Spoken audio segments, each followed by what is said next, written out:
Hello दोस्तों, स्वागत है आप सभी का आपके अपने YouTube channel UP exam support में। दोस्तों, आज हम बात करेंगे यूपी पीसीएस प्री 2022 के लिए मॉडर्न हिस्ट्री के कुछ इम्पॉर्टेंट टॉपिक्स। और ये जो इम्पॉर्टेंट टॉपिक्स हैं, इससे आपके 60% क्वेश्चंस आपके यहीं से सॉल्व हो जाएंगे। तो चलिए शुरू करते हैं। शुरू करने से पहले अगर आप लोग UP PSC and UP SSC की तैयारी कर रहे हैं तो आप लोग अनअकैडमी के साथ जुड़ सकते हैं। Unacademy India's largest learning platform है। सिंपली आपको क्या करना है, अनअकैडमी का लर्निंग ऐप डाउनलोड करना है। उसके बाद अपने मोबाइल नंबर से लॉगिन हो जाना है और फिर गोल को सिलेक्ट करना है UP PSC and UP SSC. इसके बाद एक यहाँ पे ऑफ़र चल रहा है अनअकैडमी गोल। अगर आप लोग UP PSC and UP SSC की तैयारी कर रहे हैं तो अगर इस समय आप लोग कोर्स लेते हैं तो आपको यहाँ पे 20% का डिस्काउंट मिलेगा। अगर आप लोग कोर्स लेते हैं तो आपको यहाँ पे 20% का डिस्काउंट मिलेगा। ठीक है, 3 महीने का अगर UPES10 अगर कोड लगाएंगे UPES10 तो आपको कितने का मिलेगा, 20% का डिस्काउंट मिलेगा।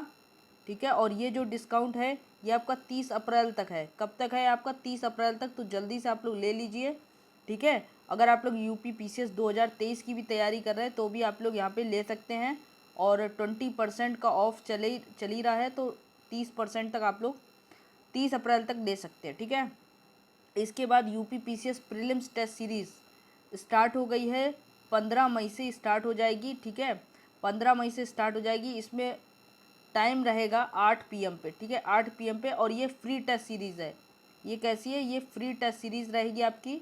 ठीक है, नंबर ऑफ़ क्वेश्चन आपके 20 रहेंगे, 30 आधे घंटे का रहेगा। और मार्क्स रहेंगे आपके 20 नंबर के। तो आप लोग ये वाला टेस्ट सीरीज़ ज़रूर दीजिए। इसके बाद अगर आप लोग प्लस कोर्स लेते हैं तो ये सारे एग्ज़ाम इसमें कवर होते हैं।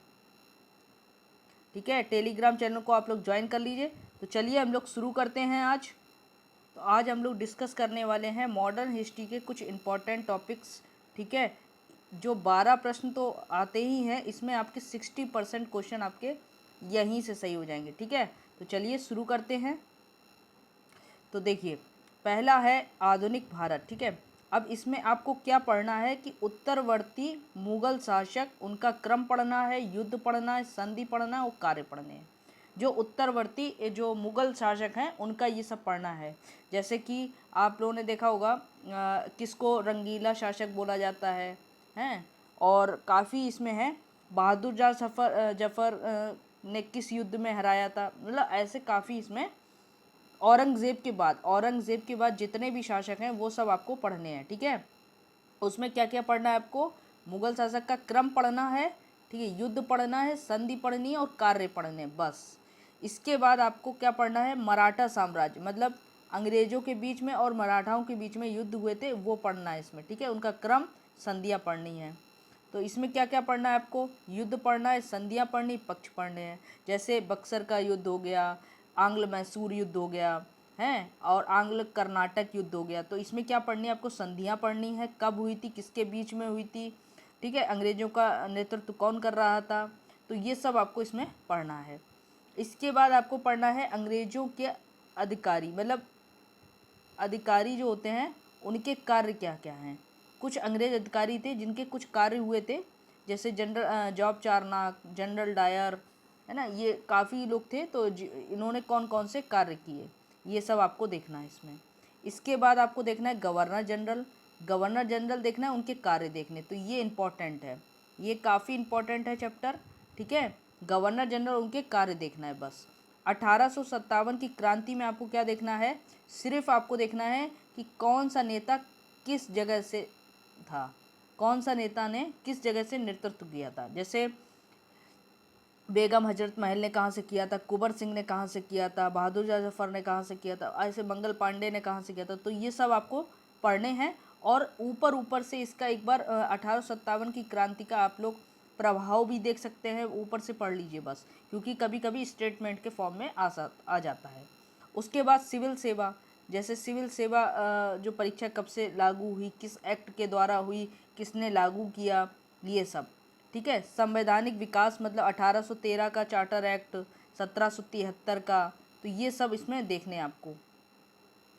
ठीक है, इसके बाद पुनर्जागरण व सुधार आंदोलन की राजा राम मोहन राय, ठीक है, ज्योतिबा फूले ने क्या किया, और अद्वैतवाद का विकास किसने किया, और ज्योतिबा फूले, और इसमें काफ़ी जो वो है राजा राम मोहन राय हो गए, विद्यासागर हो गए, ठीक है। तो ये सब आपको इसमें पढ़ने हैं। इसके बाद पुस्तकें व लेखक, जैसे कौन कौन सी पत्र पत्रिकाएं थी, कॉमनवेल्थ किसकी थी, हैं, यंग इंडिया किसकी थी, ये सब आपको पढ़नी है। इसके बाद घटनाएं, विद्रोह, क्रांति, आंदोलन, समय संबंधी, व्यक्ति, उद्देश्य और परिणाम, जैसे कौन कौन सी घटना, साइमन कमीशन हो गया, ठीक है, और कौन सा हो गया, काकोरी कांड हो गया, ठीक है, कानपुर कांड हो गया, और आपका अमरस वो कौन कौन से अधिवेशन थे जिसमें ये हुआ था आंदोलन, कौन कौन सा, 1857 का आंदोलन, ठीक है। उसके बाद भूदान आंदोलन है, और कौन सा था। तो ये सब जितने भी आंदोलन है, अभी याद नहीं आ रहे हैं, ठीक है, जितने भी आंदोलन है ये सब आपको इसमें पढ़ने हैं, ठीक है। इसके बाद कांग्रेस के अधिवेशन आपको पढ़ने हैं कि किस अधिवेशन में क्या हुआ था, झंडा कब फहराया गया था, ठीक है, राष्ट्रगान कब गाया गया था, मूल अधिकार का जो प्रवर्तन का प्रस्ताव कब रखा गया था, ये सब आपको इसमें देखने हैं कि कौन सा मुस्लिम जो अध्यक्ष था जिसने अध्यक्षता की थी, सूरत अधिवेशन, लखनऊ अधिवेशन, ये सब आपको इसमें देखने हैं।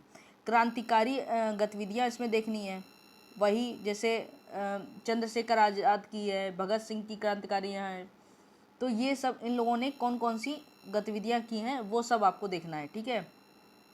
इसके बाद गांधी जी पढ़ना है आपको, टैगोर पढ़ना है, सुभाष चंद्र बोस पढ़ना है, नेहरू पढ़ना है, पटेल पढ़ना है और अम्बेडकर पढ़ना है।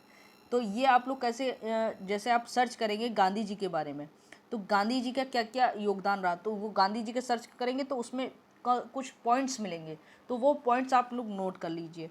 टैगोर के बारे में पढ़ेंगे तो वहाँ पे सर्च करिए नेट पे, वो सब मिल जाएगा। तो इन लोगों के कम से कम 10-10 पॉइंट आप लोग बना लीजिए, ठीक है, 10-10 पॉइंट बना लेंगे और उनको बार बार रिवाइज करेंगे, बस आपका हो जाएगा। अब इसके बाद आता है कि विभिन्न आयोग, समितियां और समय, ठीक है। तो इसमें क्या करना है, इसमें आपको सिर्फ जैसे शारदा एक्ट हो गया, ठीक है, और साइमन कमीशन हो गया, ये सब गोलमेज सम्मेलन, ये सब जितनी भी हैं इनका समय देखना है, उनके कार्य देखने हैं, ठीक है। फिर आता है संगठन, संस्था और निर्माणकर्ता, जैसे होम रूल लीग की स्थापना किसने की थी, है ना, इंडिपेंडेंस पार्टी की स्थापना किसने की थी, तो ये सब आपको देखना है, ठीक है। तो ये कुछ इम्पॉर्टेंट चैप्टर्स थे आधुनिक भारत के। अगर आप लोग इतना पढ़ लेते हैं तो मैं समझूंगा 60 से 70% आपके क्वेश्चन यहीं से सॉल्व हो जाएंगे, ठीक है। तो आप लोग इन चैप्टर्स को ज़्यादा ध्यान में दीजिए, बाकी आप लोग करिए सभी चैप्टर्स, ठीक है। तो फिर मिलते हैं नेक्स्ट वीडियो में, और इसके बाद हम लोग जो लेके आएंगे वीडियो वो एंशिएंट हिस्ट्री और मेडिवल हिस्ट्री साथ में लेके आएंगे, ठीक है। तो आप लोग फिर करते रहिए अपनी तैयारी को, और फिर मिलते हैं नेक्स्ट वीडियो में। धन्यवाद।